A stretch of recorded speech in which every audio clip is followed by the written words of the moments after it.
హిరణ్యకశిపుని సంహరించిన తర్వాత నరసింహస్వామి నరరూపం నరుడిగాను సింహరూపం నారాయణుడిగాను విడిపోయి దంభోద్భవుడు అనే అసురుణ్ణి సంహరించడం కోసం ధర్ముడికి నరనారాయణులు అనే కవలులుగా జన్మించాడు.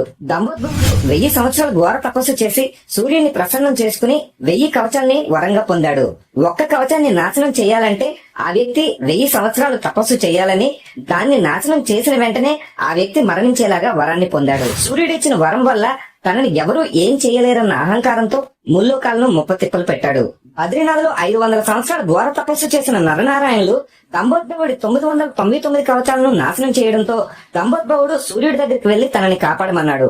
దంభోద్భవుడిని కాపాడినందుకు వచ్చే జన్మలో సూర్యుడి అంశతో కర్ణుడిగా జన్మించమని దంభోద్భవుడితో పాటు సూర్యుడిని నలుడు శపించాడు.